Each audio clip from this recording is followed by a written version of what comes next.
got to the point where I just wasn't really interested in sex. I wasn't pursuing sex with my partner at all. I didn't even feel sexy. It's totally counterintuitive to what needed to happen. Basically, if your cortisol levels are high, it kills your sexual desire. There's this societal narrative of like men are hungry wild beasts that always want sex. I don't experience myself like that, and I don't experience my clients like that. I'll go through phases of really thinking about sex a lot, and then I'll go for a couple months of like, whatever. How would you define sexual energy? That is an awesome question.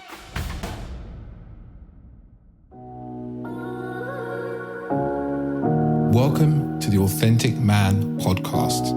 I am your host, David Chambers. This is a podcast for men who want more and less from life. More deep connection, more emotional intelligence, more self-awareness, and more great sex. And less. Less heartache, less conflict, less overthinking, and less stress. Creating dating lives, sex lives, and relationships that are incredible and authentic. My deepest goal is that you, the listener, can take away what you hear in this podcast and apply it to your life so that you can experience greater happiness, transformational growth, deeper relationships, and profound sexual intimacy. I believe that as men, we are capable of so much more depth than we are shown or led to believe. So join me as we get deep into this.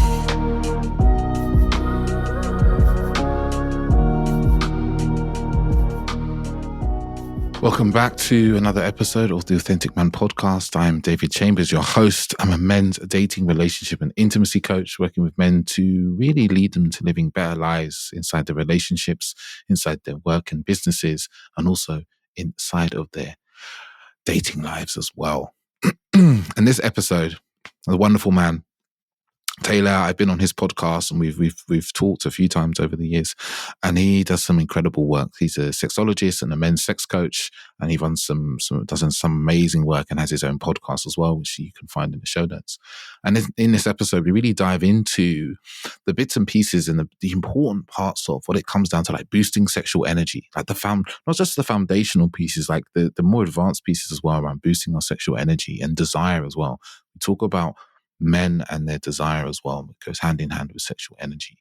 And we talk about, how we can kind of be with intensity, learning to be with intense emotions, intense feelings, intense sexual experiences without the need to numb out or eject from them or dissipate them. This is something we do as men a lot, is that we have levels of intensity, physical, mental, emotional, and we want to numb or we want to eject from it and get rid of those feelings instead of learning to train our nervous system to be with that.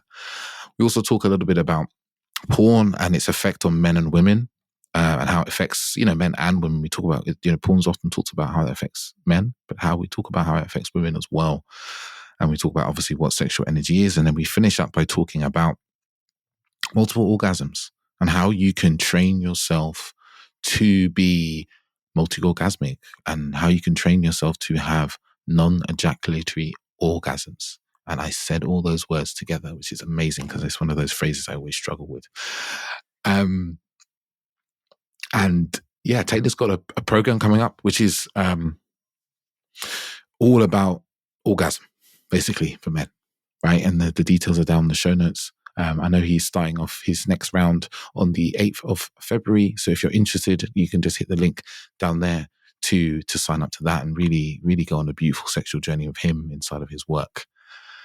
And I also have a program. I've got my 12-week, 3-month program that I run, being an authentic masculine man, because as what I see with men is a struggle to embody an authentic masculinity, and masculinity that is theirs, and not a masculinity is either them trying to reject bits they don't feel comfortable with, or they're embodying because they think they have to. And I've just seen some incredible results for the men that have been through my program when it comes to their relationships, their health, their sensuality, their sexuality, their confidence. Like I could probably reel off, I've got a document that's like 3 pages long of feedback that's come from the men. And that's me siphoning off some feedback from all the different feedback and how it's changed men's lives. So if you're looking to create a change, create a shift in this new year, and you've, listened to my podcast, I know there's a lot of you out there listening, and you're feeling like, God, I feel like it's time to do something about this. Or even if you feel a bit nervous about it, just drop me a message. There's a link down in the show notes where you can express your interest, or you can email about it, and we can have a conversation about that. But without further ado, I'll let you get into this very, very juicy episode. So welcome, guests. So today I am really lucky to be with a man who I'm lucky to be on his podcast and just be in his energy, his relaxed stillness, and his infinite wisdom around the topics of men and sex. Because I think there's a lot of misconceptions when it comes to men and sex. And I think that men, when it comes to sex, in many ways we get the raw deal, I think, because there's a lot of information out there in the world for women and how they can be better and how they can have better orgasms and so forth. But when it comes to men, what we advertise like, penis enlargement tablets and penis enlargement devices, but not so much how can we tap into our own internal sexual energy, use that for other purposes outside of just sex, and how can we really tap into desire as well and boost our desire for sex? Because I think there's a huge issue that men are experiencing, which is actually they're having very low levels of desire for sex, especially in longer term relationships. So today I have a wonderful man with me today, Taylor. How are you doing? I'm great. I'm happy to be here. Thanks so much for having me. It was an honor to have you on my podcast, and I'm stoked to be here with you today and talk about all things sex, libido, testosterone, multiple orgasms, and all that good stuff. And like my own personal disclaimer right now is I'm actually recovering from a sinus infection. I didn't tell you that right before we hit record, so I feel a little bit more nasally than usual, and I just took an antibiotic for it. I'm going to keep doing that. So that's just my personal context. So if you hear me sniffling at all, that's why. And I'm still stoked 100% to be here. And yeah, thanks again for having me. Yeah, man. I'm really looking forward to this episode. I like to always start off with my guests is to ask them what their journey has been to do the work that they do.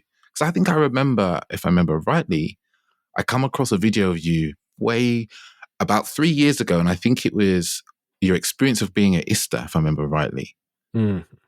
As the video could on have been. YouTube. Sounds like, yeah. Because I was about to go and do ISTA level 1, and I was like looking for videos about people who'd spoken or anything, but no one had really done anything. So I think that's one of the first times I come across you. But broadly speaking, I'd love to hear what your journey is to do the work that you do today. Yeah, well, it definitely did not start with ISTA, though ISTA level 1 specifically was a really powerful journey, a transformational journey for me. Level 2, I don't know that level 2 is necessary for everybody. It's more like an ayahuasca trip for sexuality.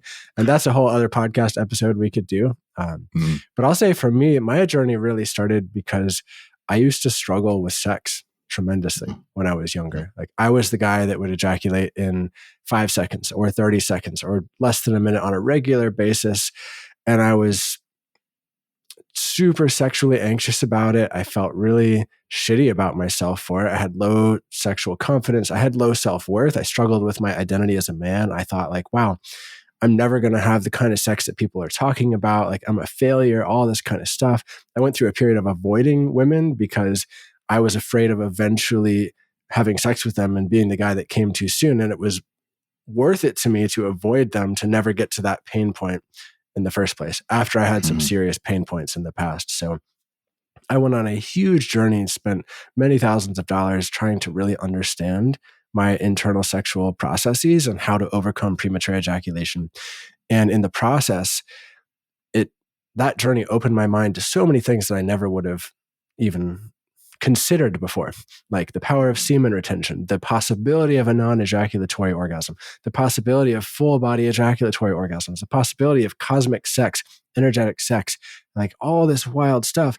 And it just blew me away.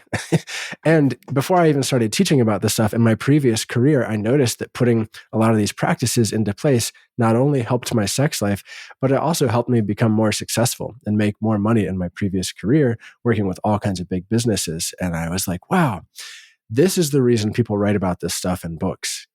This is fucking awesome.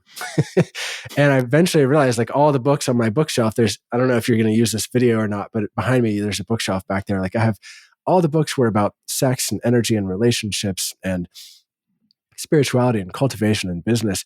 And none of them were about my previous career. And a couple of people were like, Taylor, you should talk about this, at least make a blog.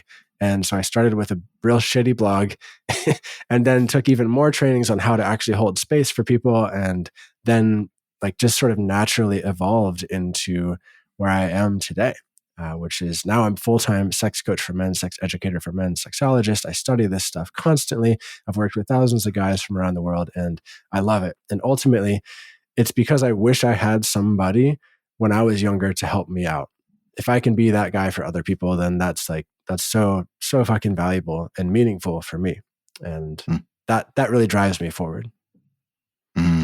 Beautiful, man. And this is, in this point of history now where there's a lot of conversation about young men and them not having the sort of role models that are needed. And I've a few times I've really backed up against that belief. I think there's tons of great role models, right? There's tons of great models, like men like yourself, men like, we were talking about John Wyland earlier, like there's a whole plethora of great men. And, I remember when I was young, I didn't have any role models, anyone to really look up to come across and learn about sex. And, if we don't have these role models or people we can follow, we just kind of stumble around or we end up falling into the completely wrong places that do us harm or do other people harm. Yeah, absolutely. Yeah, I didn't have good role models growing up either. I had movie stars and that's it. And porn magazines.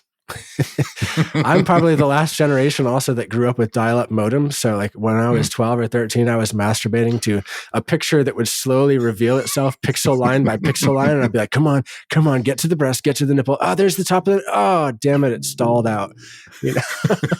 Like, nobody growing up these days is dealing with that. So anyway. Yeah. No, I remember the modem dial-up days of like, try and wanting it to download, and like then your mother, you hear her, she's like, "Are you on the computer?" You're like, "Oh shit." Yes, Mom, I'm doing research.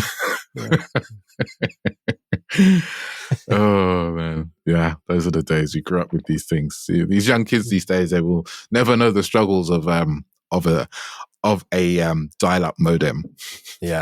Yeah, and just like a tangent, because I know I want to get into, and we want to get into some of this other content, but just to say, like, I have a lot of compassion and care and concern for younger guys today growing up with the kind of access to internet porn that there is. Like, it's really hurting a lot of guys, like in their erectile performance, but also in their whole like conceptualization of what sex is.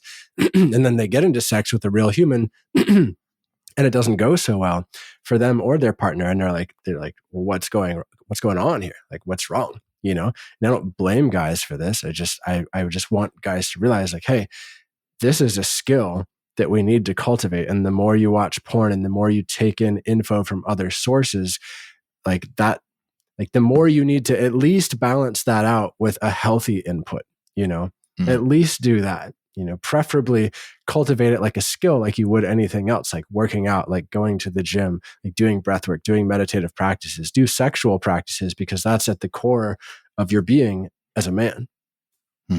Yeah. And, porn is so readily available now.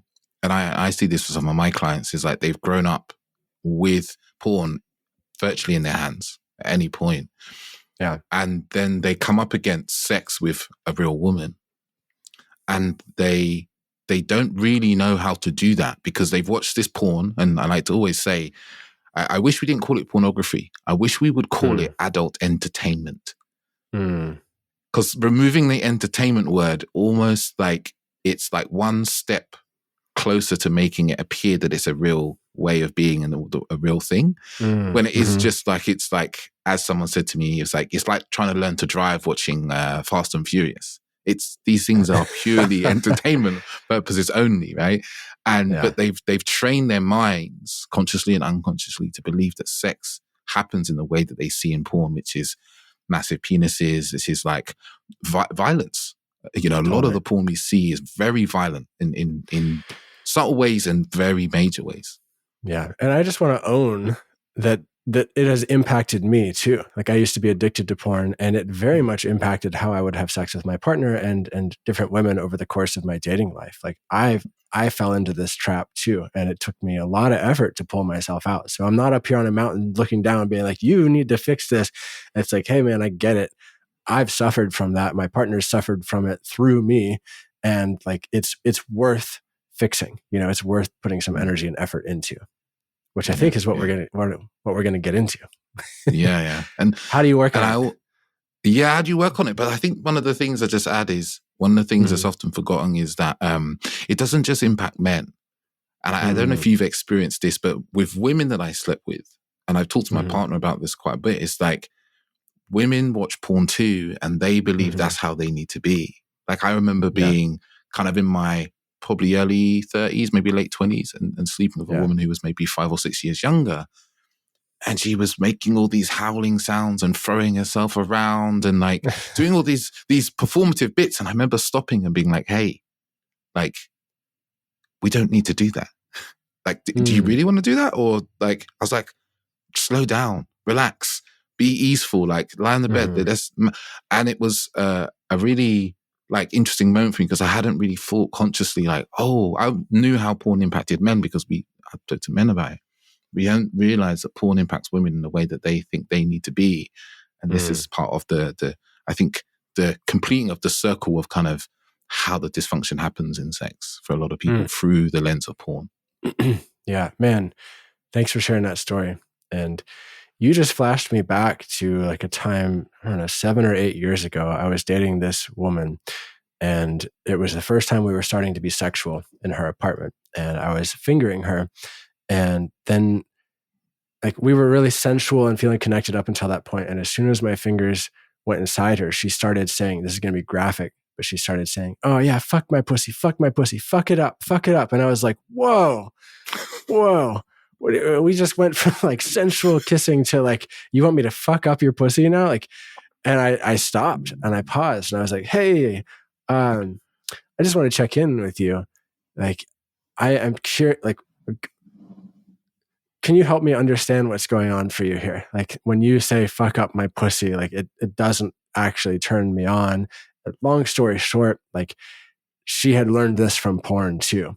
And from a past partner who was totally addicted to porn, who like put it on her. And I said, like, you don't have to do that. Like that, you don't have to perform. You don't have to like say anything like that. We can just be sexually together. And it was really interesting because at that point it transitioned from a sexual dating interaction to her just like breaking down crying and me holding space for her to go through this process. And we didn't date after that. We didn't continue to be sexual after that, but it formed like a really sweet, appreciative friendship, and it was this like healing realization moment of just how impactful porn can be. And I haven't thought about that in years, but you just flashed me back to that. So thanks for bringing that story back up. It's interesting to go down memory lane.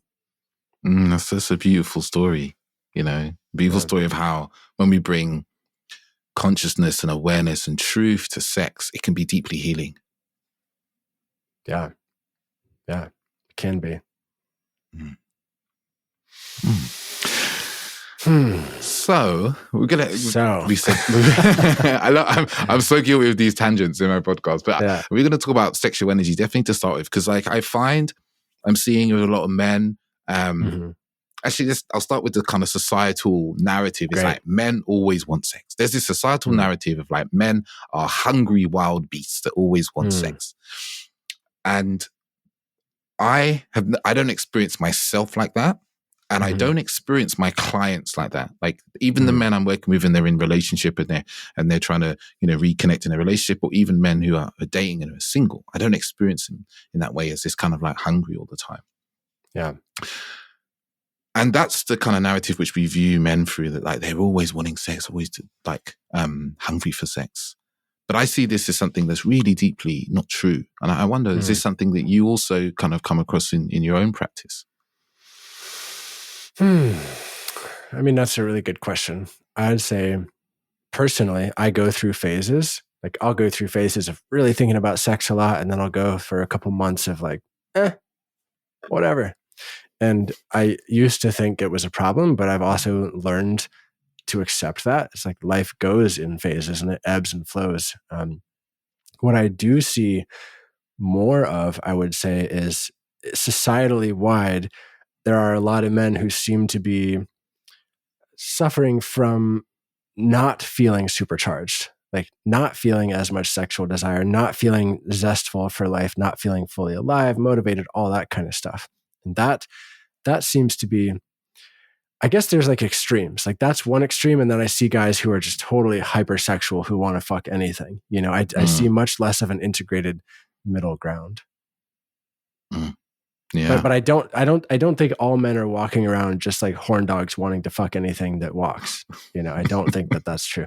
I think there's been research to show also that women think about sex pretty much as often as men do, if not more. They just think about it in different ways. Yeah. I definitely think that what I experience through my female friends and for my friends and also my clients is like, as you said, women are thinking about sex. What triggers them to think about sex is often different things to men. Like men often, totally. I know there's some research around the spontaneous and responsive desire, but men are the one I'm talking to are generally like they're seeing something.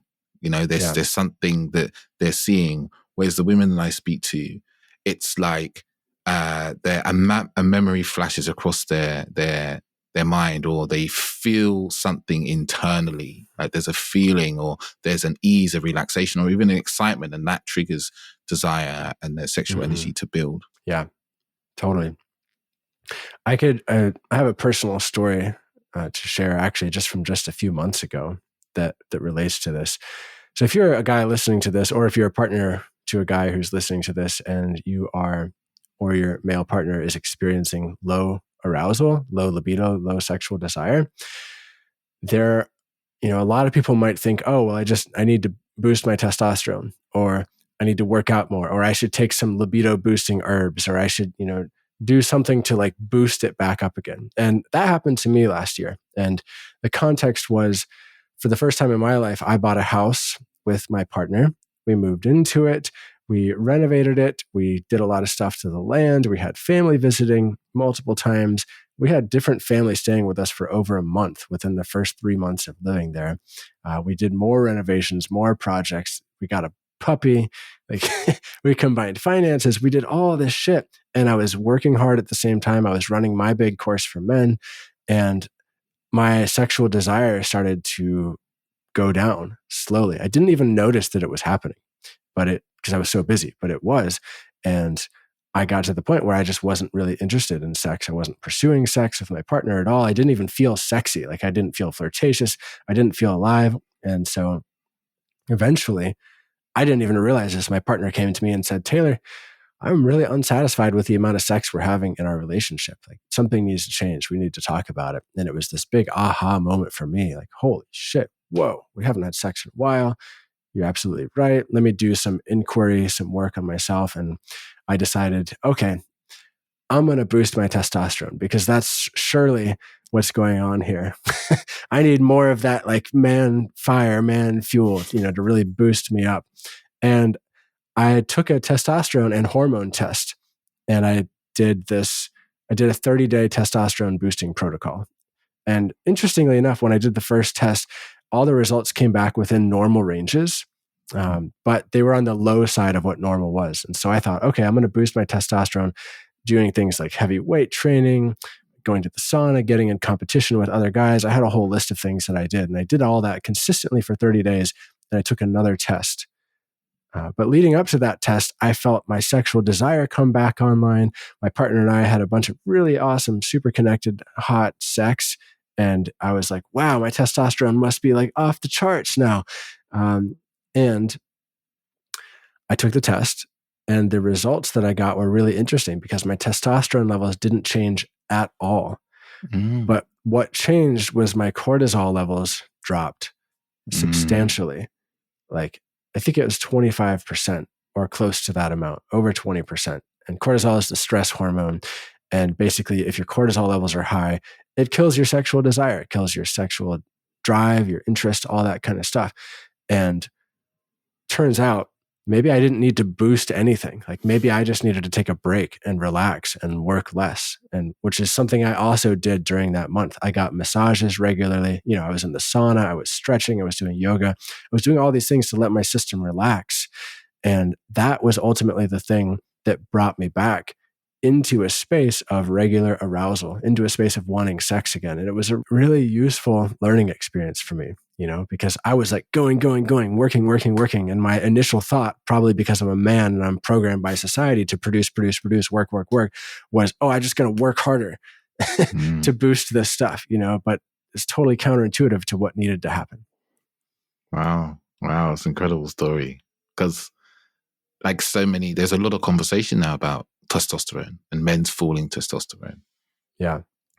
And there's not as much conversation about men's stress affecting their kind of sexual desire and their sexual energy. It's like, it's just not really thought about. And it goes under the radar that we're working harder, we're more stressed. Like in your case, you took on multiple huge life things, new house, renovation, I'm sure there's some statistics around that. Like those are the things that put strain on your relationship, on your health and all sorts. And you had multiple of those things happening all at once.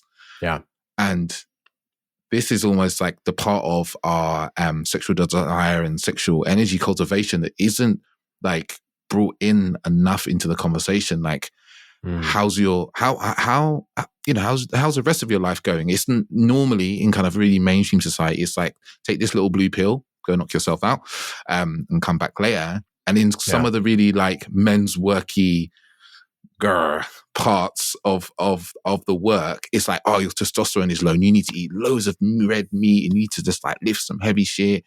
But there's not that inquiry, as you said it, like actually checking in and going, wait a minute, what does the rest of my life look like? Totally.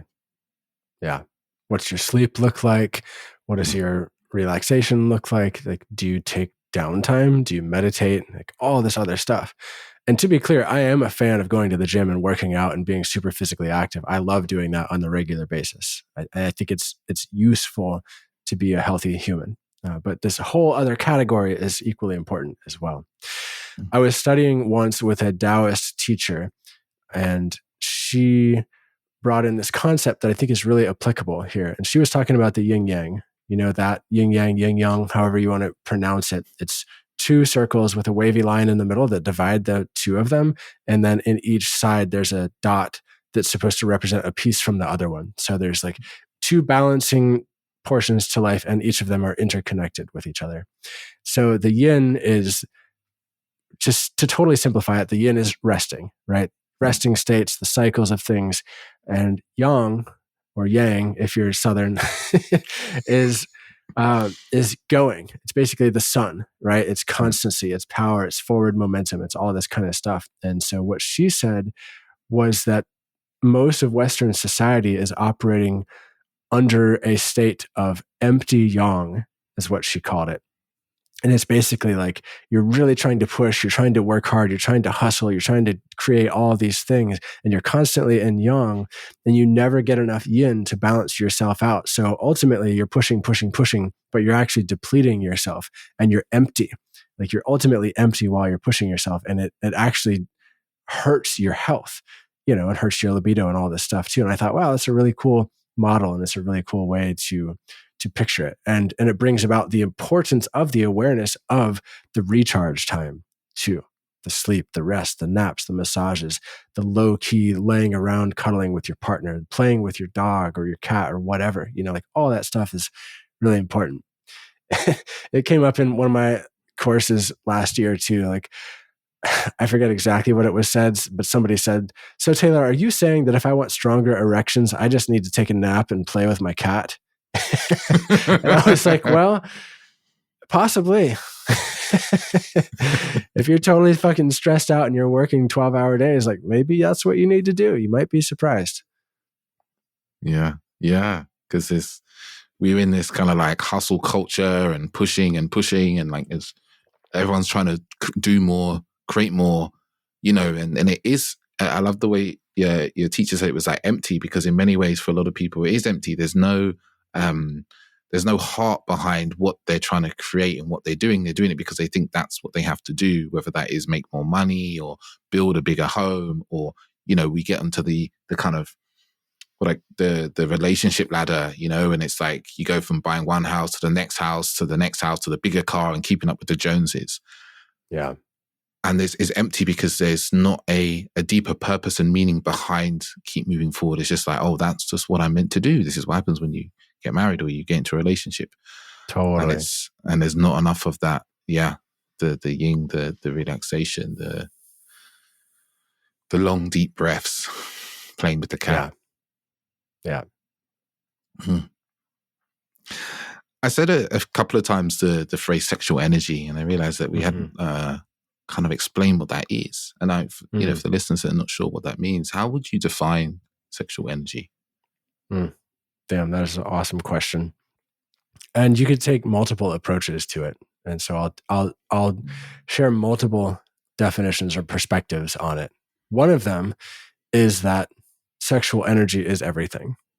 Right? Like you could take that approach. There are traditions that see the world that way. Like sexual energy is in your hands while you're typing. It's in the trees outside. It's the life force that animates everything. And ultimately we're all here in part because our parents had sex, or if you were an in vitro created baby, like you were still created using the same processes that involve sex. It's all the plants outside, like everything. There is that creative life force energy. So sexual energy is everything, right? And you can learn to work with that in your system. And as a being walking around on this planet, you have access to it.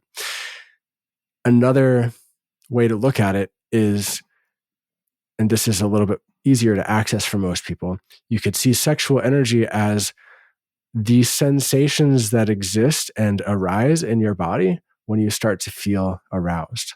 So say, for example, that first moment when you feel turned on, that first moment when you see your sexy partner or you have that fantasizing thought, if you really slow it down and pay attention to what happens in your body, immediately after that thought or visualization happens, there is some sort of shift internally that you can track.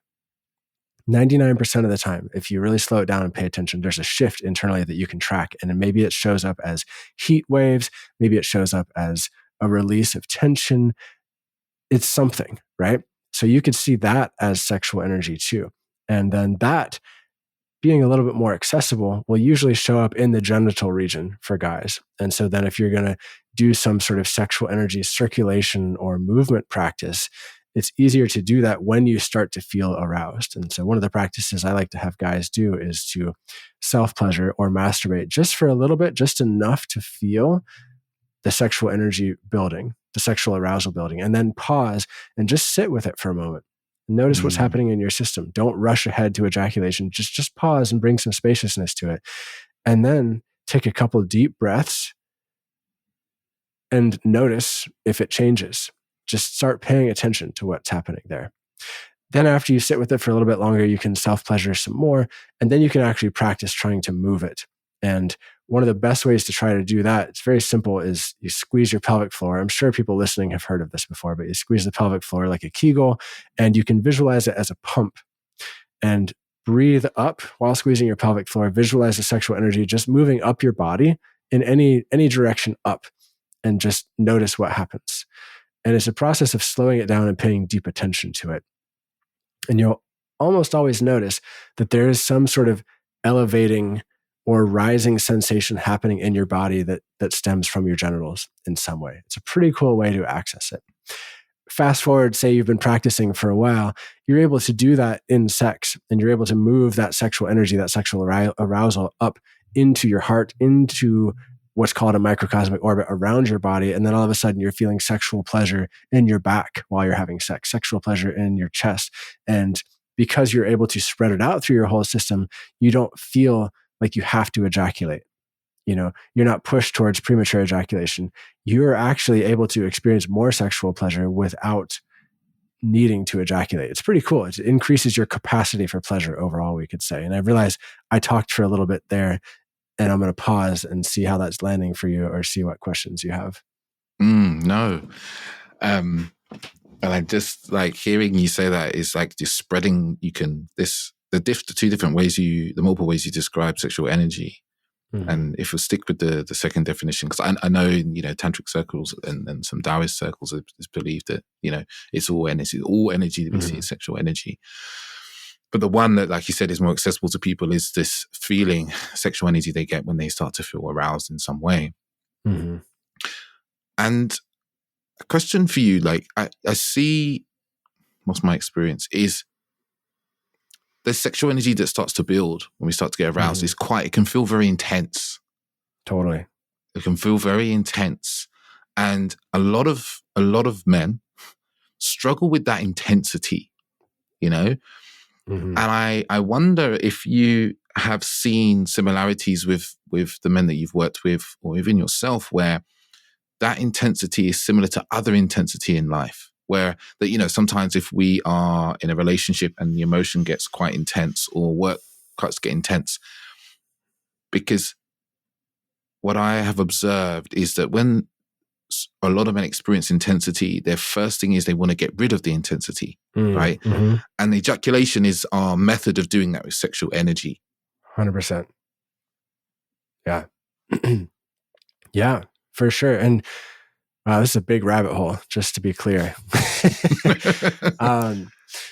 Yeah, learning to be with intensity in the body is hugely important. And so a lot of guys are going to cringe when they hear me say this, but learning to be with intense emotions is actually a sexual technique.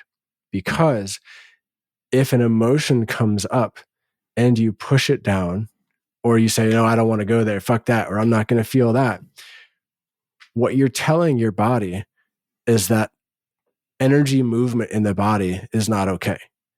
Basically, like emotions are energy in motion in your body, right? It's a sensation.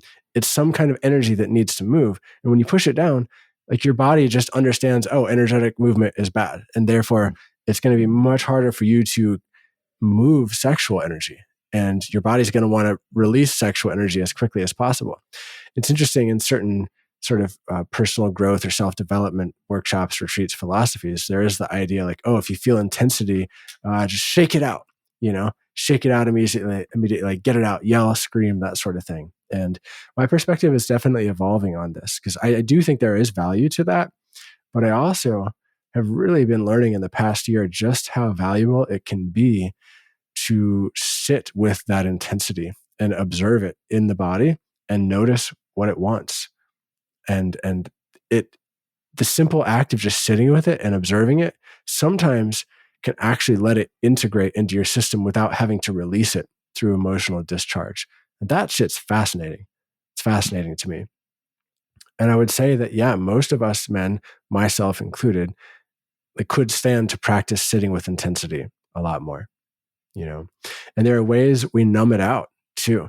I'd say it's probably more common that men numb out intensity than they discharge. So, for example, endless scrolling on social media is a way to numb out and distract oneself from the intensity, right? Eating shitty food, salty snacks, sugar, all this stuff is a way to numb out. Watching Netflix, all those are ways to numb out from intensity.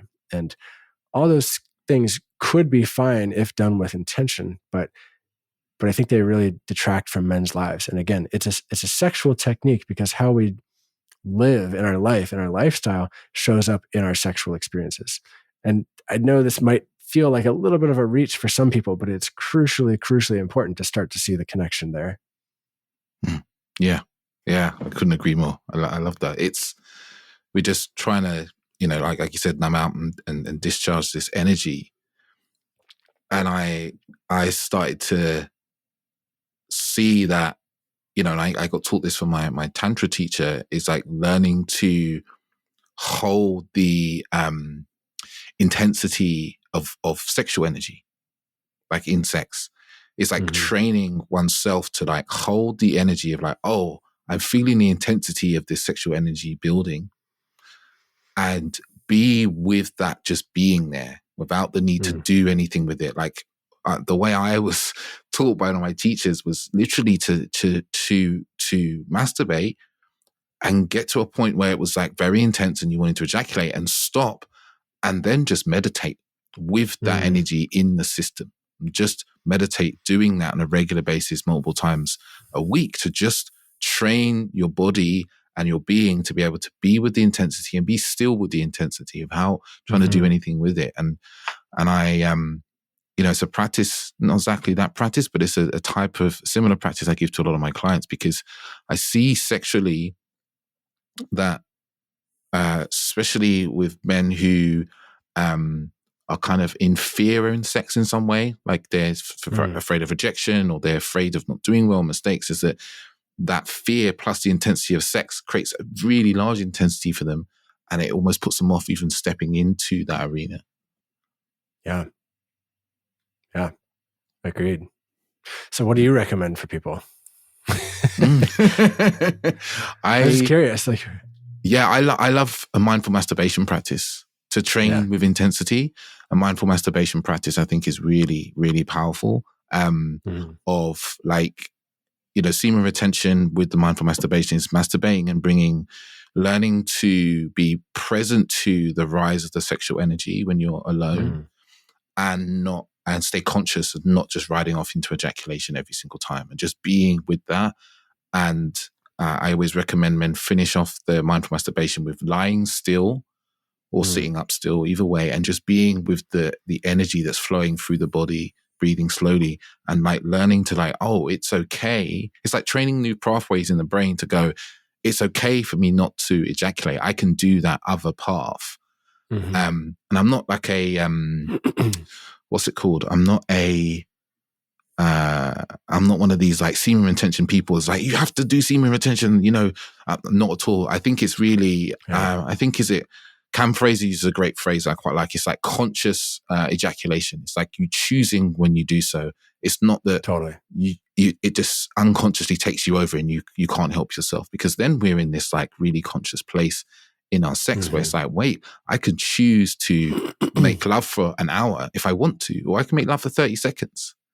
But I am in control of the ship, not my lusty desires. Totally.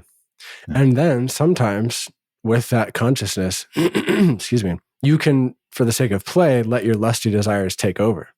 That's super fun and erotic to do with a partner. And to be clear, if you're listening, like, I love ejaculatory orgasms. I think they're great. I just do them on occasion with my partner because I have found that doing them on occasion helps me feel better about life in general, helps me have more motivation, clarity, etc., all that stuff. And it also makes it so much more pleasurable and special with my partner when I do. And she loves it that much more versus it just being the default thing that happens every time we have sex. It becomes a much more erotic, pleasurable experience. And that's been, beautiful to feel. There's one other piece I wanted to jump back in the conversation and talk about the holding intensity piece. Like there are practices to build that even more. I know you've done a bunch of this stuff because you did a program with John Wineland also. But so like there's obviously the sexual edging practice that most guys are familiar with, right? Like you bring yourself up to the edge of ejaculation, you sit with it, you back off, you're training yourself to become familiar with that space, and then you're working to build your capacity to hold more sexual pleasure at the same time. There's also, and I realize I've never actually put these words to it before, ever, but it's hitting me right now. There is life edging, like energetic life edging in a certain way, where you come up against your capacity or your threshold and you sit with it and you work with it. So for example, a way that I do this is I like to work out and exercise. I like to go for runs. I think runs are the great, not like super long distance, but I like to do like 5Ks, 3 miles. And what I find is that I get into a rhythm and then I like to push myself for the simple practice of just pushing myself through intensity. And when I'm doing that, my mind is saying like, oh, well, you should stop. Like, this is bullshit. You should just obviously stop right now and walk. It'd be so much easier. You don't want to meet your goal. Fuck that. Just take a break. And then in that moment, I'm actually practicing rewiring my ability to push through the discomfort and push through the intensity and hold that. Obviously not to the point of injury, but it's a great practice opportunity to push through the voices that say, no, you should stop now. That sort of like energetic edging in life. Like I'm edging the amount that I can take. Same with working out, or same with any sort of physical activity. As long as you're aware of the point of injury and you don't push beyond that, like that is also a great way to do it. Certain Kundalini yoga practices too. Like if you're watching this video, I have my arms out sideways right now, and you could just do breath of fire and hold it right here, or horse stance. That's in a lot of martial arts. You just hold that for as long as is safe for you to hold physically, which is much longer than your mind will ever convince you that it is, and see how relaxed you can be in the intensity. That will translate to your ability to hold more sexual charge too without ejaculating. There are all these ways we can increase that capacity in life, and it impacts all the other categories as well. So I like that term, life edging. I'm gonna think about that some more and maybe make a blog post or something, but because it seems good. Yeah, I love that. Life edging. When you said it, I was like, man, that's a performance program right there. Not just like a sexual performance, but like a life performance program right there. Because as you put it, it's like pushing yourself, pushing that comfort zone in your life in these areas. And there's an art to it, because as you described, it's like pushing it safely, but pushing it beyond where it is. It's like, okay, I'm on my run, and my normal time is whatever, half an hour. And today I'm going to push it. I'm going to do it in 29 minutes, or 29 minutes, 30 seconds. Like, and being like, I'm going to really be committed to that. Even when the voices come in and say, oh no, you can't do it. The weather's not good. Like, and pushing past that voice, pushing past that inner narrative is like, this is how we push as men. This is how we grow as men. Because if we don't push past that narrative, I view it as, if we don't keep pushing against and past that narrative, the narrative pushes against us. So the zone of which we might call comfort actually starts to get smaller if we don't actively push against it. Totally. Yeah. And just to circle it back around, this is very much a sexual technique too. A lot of guys, when they're looking for how to improve their sex life, they're looking for, maybe the Kegels, maybe the reverse Kegels, maybe how to do the microcosmic orbit, how to last longer, how to have better erections, all this stuff. And because of the way society frames sex, which is that it's just isolated in a little box down at our genitals, we don't think as much about this lifestyle stuff. But what we're really talking about is increasing our capacity as men to hold life energy. And that is part of sex energy, and it's as important, in my opinion, as conscious masturbation to becoming a healthy, thriving man, sexually and otherwise. Yeah. Amen. Amen. We're gonna smash something. Yeah. Push a big rock somewhere. Yo. Totally. Yeah. Oh. And when we're talking about sexual energy, some men are experiencing like blocks in their sexual energy, like places where it's not flowing. Yeah. And, you talked about what you did before to kind of identify that or rectify what you saw as a block in your sexual energy. How can a man go about kind of identifying where his blocks are with his sexual energy, or what the actual issues are, instead of just and addressing those, instead of just going to the pharmacy and just grabbing a couple of pills? Yeah, man, that's a really good question. I will share a personal story as well. So I've tried Viagra multiple times. I want to know what it's like. I want to know what all the things are like that most men are working with out there, to the best of my ability, right? What I found is that, yes, sometimes it can feel like you have super cock. You take Viagra and it's like, bam, like you're good to go. And regardless of whatever situation it is. What I also found was, one time I tried it with my partner when we weren't actually in that great of a place energetically and emotionally. And it was a fascinating experience, because I could have sex with her, and I did get physically aroused in my penis, but it was this weird sort of mismatch. Like I wasn't fully aroused internally. My brain wasn't aroused. My whole body wasn't aroused. It was just like my penis was hard and I could do the fucking, and it bypassed all this stuff that really made me human.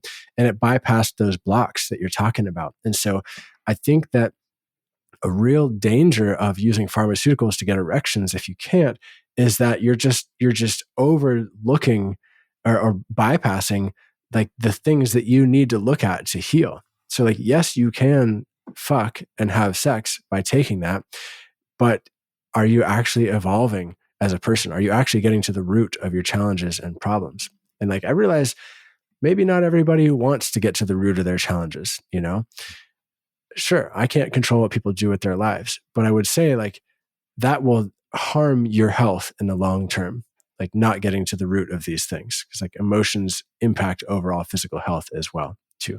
So in that particular instance, to stick with my story and my personal experiences with Viagra, we had all kinds of intentional conversations. We made ourselves like special date nights to work on our emotional stuff, which go figure turned out to be childhood wounding, and, you know, cleared a lot of stuff, and then had great sex again without the use of Viagra. And my erection was super strong as if I had taken Viagra. And it was just like, okay, well, you just had to clear out the energetic blockages or the emotional blockages that were between you. And I'm not going to sit here and say that shit's easy. Like it's not. It takes work and it takes effort and it takes labor, especially if you're in the context of a long-term relationship, because you're past the honeymoon period, right? And all your shit is up in each other's faces. But it's worth doing. And so I'd say the first step in being able to identify where your sexual blocks are is to at least acknowledge that there might be a possibility that you do have a sexual block, number one, and then get curious about it. Write in your journal, like, how does this show up for you? Like, in what particular sexual context does your block impact you? And how does it impact you? And through taking the time to write that down, you'll probably have some thoughts that come in around why that is the case and what you might be able to do about it. If not, talk to a friend. Ideally, you have some trusted men in your life that you could talk to about this and have a vulnerable conversation with. If not, talk to David or talk to me or there's a ton of sex coaches out there on the internet. And with that sort of thing, it can be really helpful to talk to another human and get reflection and not just watch some videos and try to figure it out on your own. Also, like I recognize that is a possibility for some people, but it's really useful to actually talk with somebody. But I think the first step is just being honest with yourself to acknowledge, hey, there is a block here and I want to do something about it. Oftentimes that acknowledgement will open something up. You know, what do you think about that? No, yeah, it is. It's the, you know, if you don't acknowledge it, it's like you're just kind of tucking under around or hiding from it. And the piece there about speaking to someone, I'm reminded of something I've heard from so many men, that when they come and they talk to me about an intimate or a sexual issue, is that they have been thinking about this issue themselves in their own mind and bouncing or circulating those thoughts again and again in what kind of becomes a bit like a tornado. It starts off as just like going around a little bit, and then it kind of it whirls faster and faster and takes up more mental space. And there's no new input. There's no new perspective that comes in when you're just whirling your concern about, I don't know, your maybe sometimes you can't get an erection, or you have fear of rejection from your partner, or you're worried about making mistakes. But what happens when you're with your own thoughts so much, you just think about it, and you get no new input.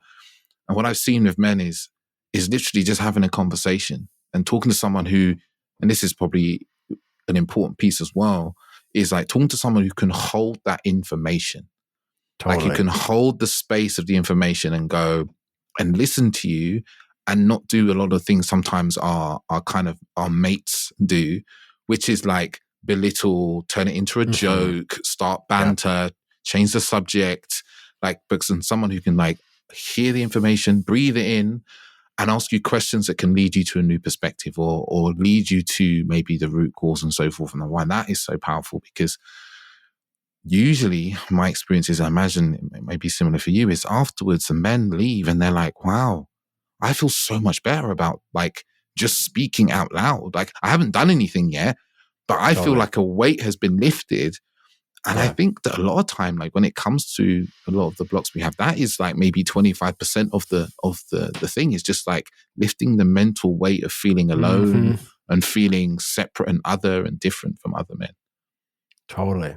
Shining the light on the dark thing we keep inside, hidden away from other people. Like shining the light on it releases it, at least somewhat.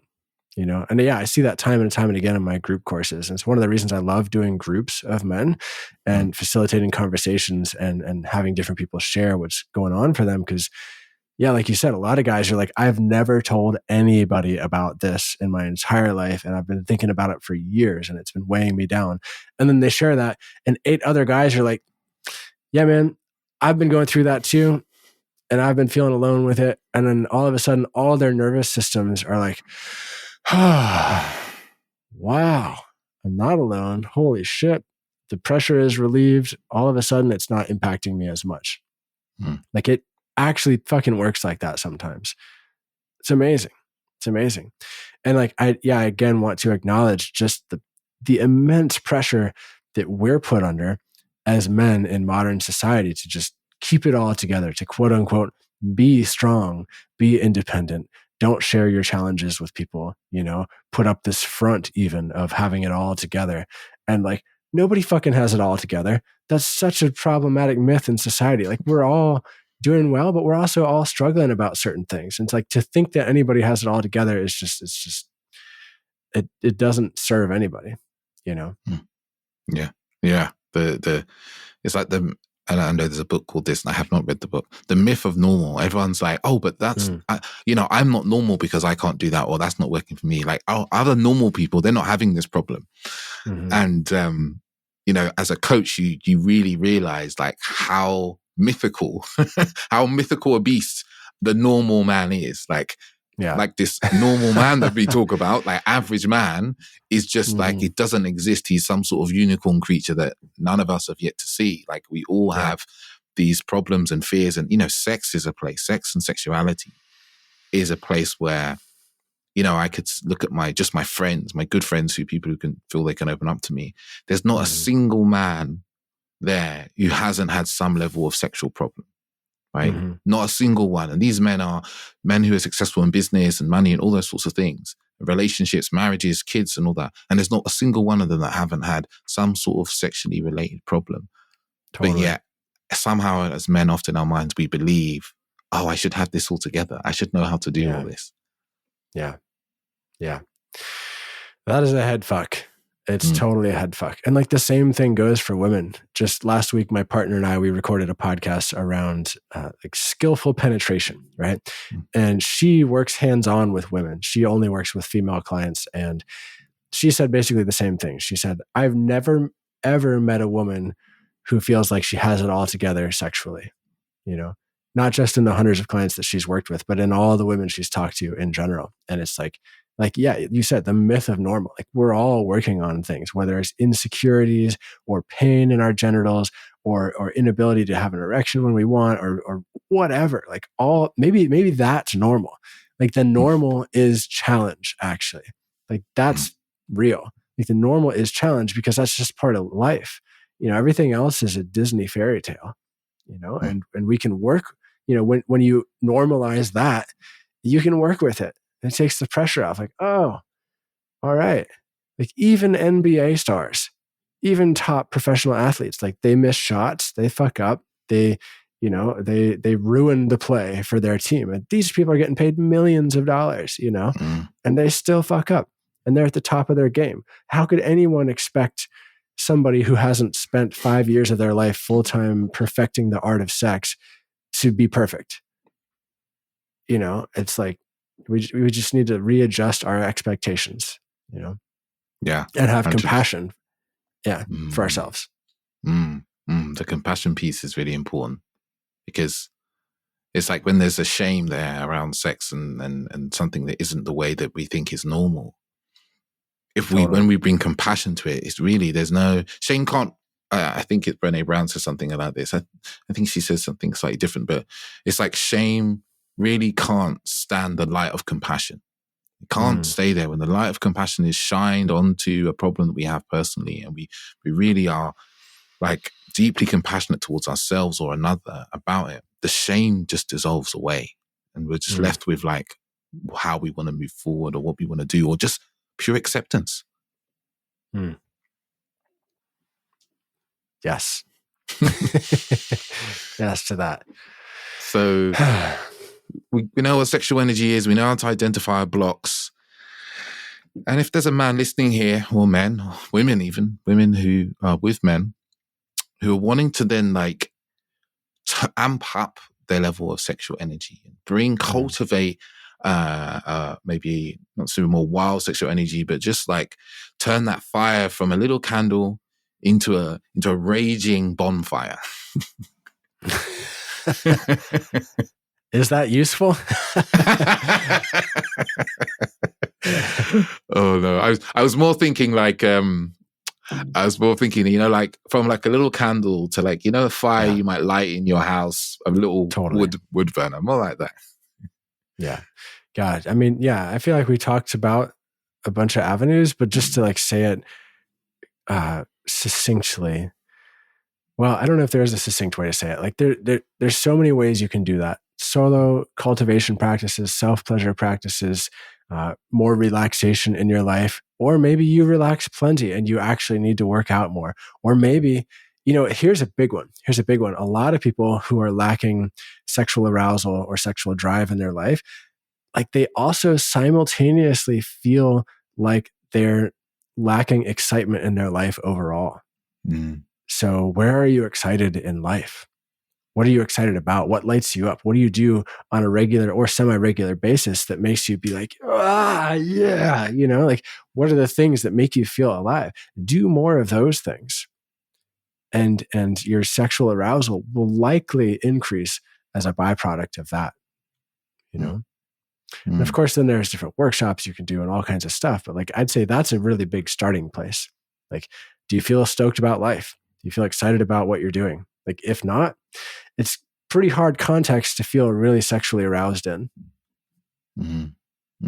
It's like the foundation. I was listening to a podcast, you know, like many of us listen to Mr. Huberman, and I was listening to an episode about willpower and tenacity. And he said something, and I was driving, listened to it, and I wanted to almost pull over and write it down. He's just like, he basically was like, there's no point doing anything I say in this podcast if you don't look after the foundational things, which are sleep and stress management. He's like, you will not have enough energy for willpower and tenacity if you're not looking after the fundamentals of sleep and stress management. And I feel like you're echoing a similar thing around sexual energy, which is like, if we're not looking after like our general enjoyment, our sleep, our emotional health, you know, the emotions that we're feeling and we're releasing and letting go, then doing these beautiful practices of moving energy, they really would never be able to get the full benefit out of doing this. 100%. Yeah, I totally agree. Yeah. So before we finish up, before we touch a little bit, if we've got a little bit of time around this mythical multiple orgasm. Yeah. You know, the multiple, you mentioned before, the full body orgasm. And, you know, for a lot of men, they don't even believe that this is a real possible avenue to go down. Yeah. Yeah. But maybe in this short time we have is like talking about what are some of the steps that a man needs to go to even, you know, come to that journey of multiple orgasm and separating orgasm from ejaculation. Yeah. Well, this could be another hour-long discussion. Yes, definitely. One of the big things to say up front is just to open your mind to the belief that it is actually possible. Like, and I know that can be really hard to do if you've never experienced it before. And when I think back to my own journey with this, like the first time I heard that, I was like, no fucking way, not possible. And why would I ever want that? Like, why would I ever want to orgasm without ejaculating. Ejaculation is so hot. I had all these programmed things in my mind. And then it happened to me. And I was like, holy fucking shit, this is amazing. Feel like my arm is ejaculating. Feel like my chest is ejaculating. My whole body feels like it's orgasming constantly, but I'm not ejaculating at all. It's just a really interesting experience. Like the first time it happened to me, I felt like I was having an extended orgasm for minutes on end that was incredible, and it was psychedelic. And then after that, I thought, wow, if that was so good, what's it going to be like when I ejaculate? Surely it's going to be the best ejaculatory orgasm of my life. It's going to be fucking amazing. And it was interesting. Like as soon as I had the thought of ejaculation come back in, it was as if it pulled, like my system pulled me towards ejaculation with a gravitational force, and I couldn't ride the waves of orgasm anymore. And then I ejaculated, and it was such a disappointment, man. It was like my orgasmic pleasure was on like way above the 100 on a scale of 0 to 100, just constantly. And then I ejaculated, and it was like just dropped way down. It was fascinating. My ejaculatory orgasm was way less pleasurable than the orgasm I had been experiencing, and it was a huge learning experience for me. And so that, I would say, really shifted my trajectory as somebody who wanted to study this stuff. And I got all egotistical about it after that. I thought, oh, I've got this down. I can do the non-ejaculatory orgasm. Oh, right. And it was a long time, years actually, before I was able to experience it again. It turns out, because there's a lot more to it than just some sexual techniques. And there was a lot to the context of that sexual experience that allowed for the opening of the doors into that extended orgasmic experience for me. Namely, emotional vulnerability, emotional connection with my partner, authenticity, patience, not rushing towards orgasm, but being really focused on the sexual experience in the moment for what it was, really focusing on full body pleasure, on feeling the touch of her hair and her body, on the smell of her, like being just so fucking immersed in the moment that I just like dove into the deep end of the moment. Like we can be surface level present with the moment, but if you really dive into the deep end of the moment, there's so much more that's there. And I was just resting in that space. And when I rested in that space, it just expanded into this just wild, amazing psychedelic realm of extended orgasm without ejaculation. And it was amazing. And that is one category of orgasm without ejaculation, right? That's sort of like, it's kind of like the Big Bang, if you will. I don't have that experience every time I have sex. I have had that experience many more times since then, but it's not my every time sexual experience, nor do I want or need it to be. Like sometimes I just want to have ejaculatory orgasms, right? But there are other ways you could sort of hack this. Like some guys, and I've experienced this, you can get yourself right up to the point of ejaculation and squeeze your pelvic floor muscles really hard and interrupt the process, and then feel the tingles of the orgasm without actually ejaculating. I'm not talking about a retrograde ejaculation here. I'm talking about like a really sort of gross squeeze of the musculature. But I don't actually like that. And I don't teach that, because while it's kind of cool and kind of like a party trick, for me, it keeps me in the paradigm of sex that is really ejaculation focused. And I have to pause and come back down, and when I would rather be in the other paradigm of sex, I like to say we have two sexual response systems, but for right now, I'll just say I like to focus on non-ejaculatory focused sex, which means I don't bring myself right up to the ejaculatory edge in sex to ride that kind of orgasm. I like to get into the other realm of full body sexual pleasure that can sort of rise up and touch the state of orgasm and then come back down, and then rise up and touch it again, then come back down, and then rise up and stay there for a little while, kind of like ocean waves rolling in the ocean. And so it's fundamentally different than an ejaculatory orgasm. And here's like the sticking point for a lot of guys. And this was a big sticking point for me. Guys have correlated, no fault of their own, I did this too, ejaculation and the sensation of orgasm so closely that they, like, how to say this? When you have an ejaculation, you have a hormone dump in your brain and your body of all these hormones, all these feel-good things that say, okay, now you can rest, now you can digest, now you can go to sleep, now you're not aroused anymore because you completed your mission as a sexual being, right? That can happen if you have an ejaculation without orgasming too, which is a really weird experience. It's happened to me once before. It was a very non-pleasurable ejaculation, but I still had that experience of release afterwards, you could say. So many guys have the association of release with orgasm that they're seeking the release instead of actually seeking the orgasm. You can't have that experience of ejaculatory release over and over and over again, because what are you going to release? Like, there are some guys out there who supposedly can experience multiple ejaculatory orgasms back to back, but eventually you just release yourself out and you just can't anymore, right? So with this non-ejaculatory orgasm, there isn't a release.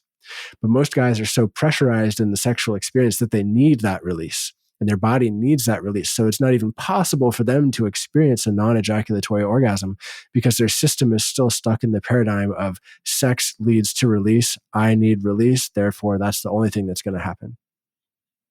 I'm going to pause there. No, it's really powerful. That it's funny how we come back to what we talked about before about the intensity and the release.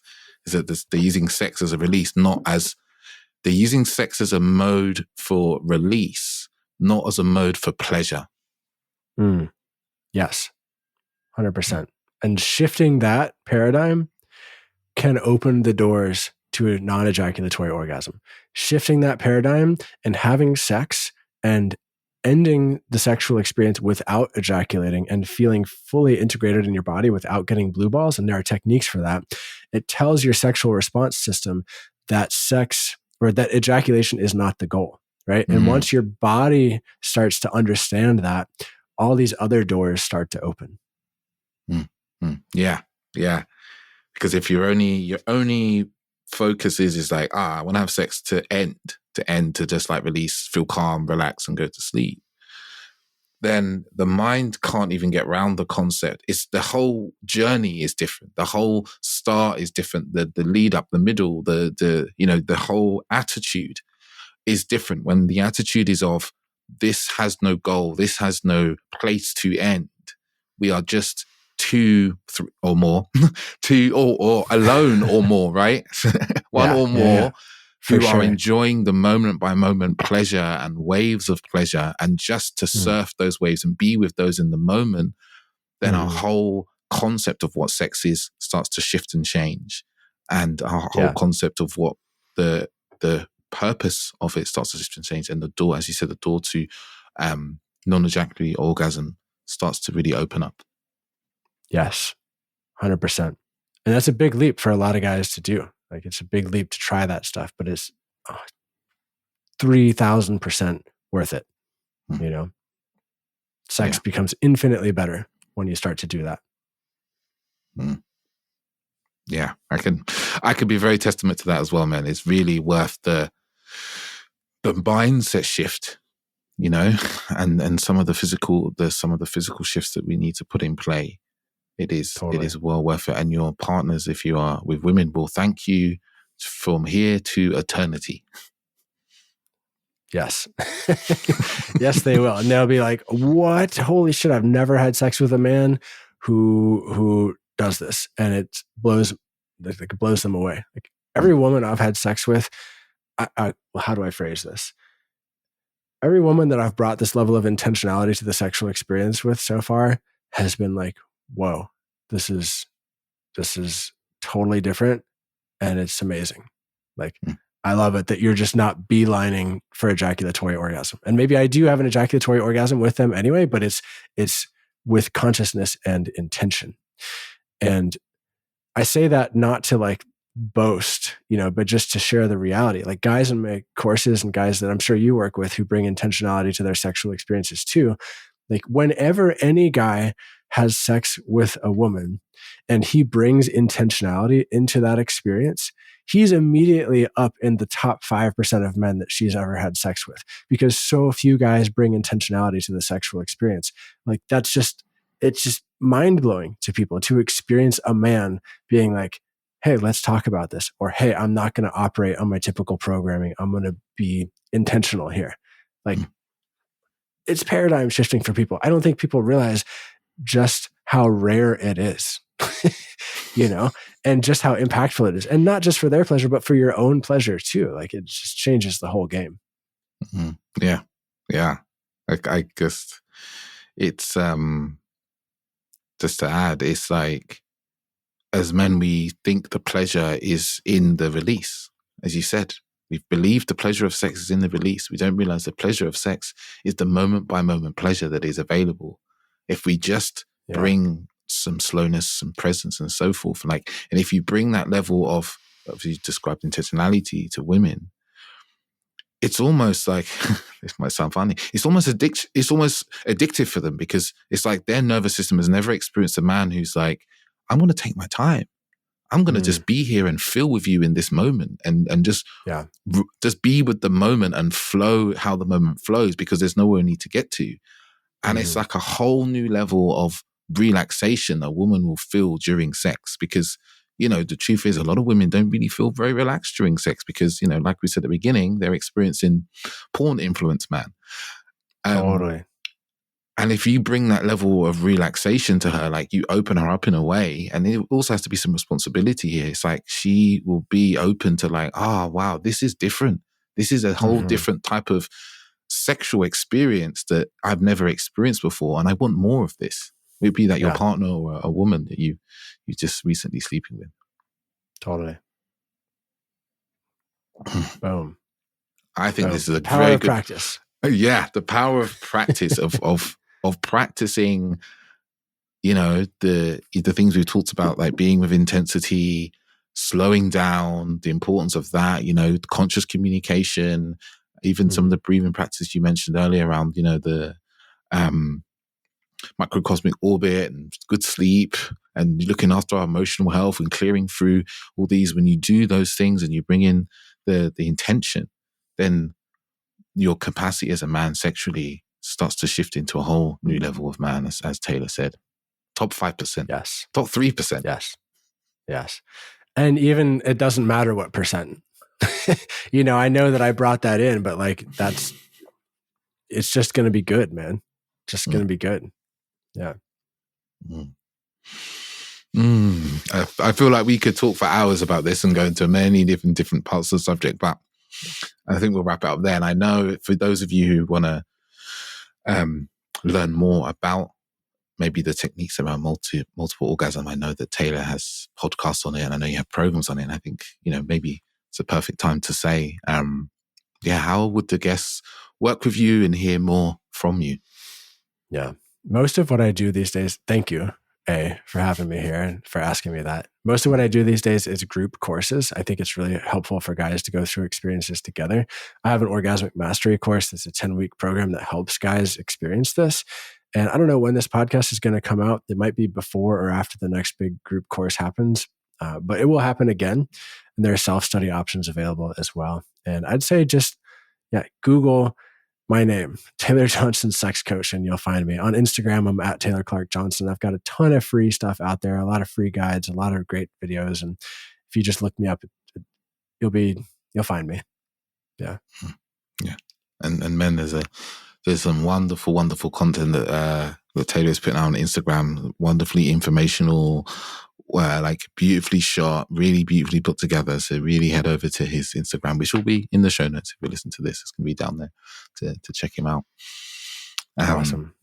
And I want to say a big thank you to Taylor. This time has flown by with a beautiful conversation and just for sharing your wisdom and your knowledge and your personal stories as well. I'm really grateful for that, because that adds, we realize that we are all in this same boat together. None of us are normal.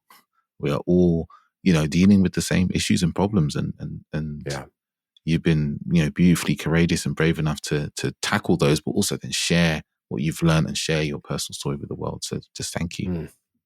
Awesome. Yeah. Thank you so much for having me, David. I appreciate the work you do in the world and your presence. And thank you for listening too. Thanks. Yeah. I appreciate you being here and being a man who cares.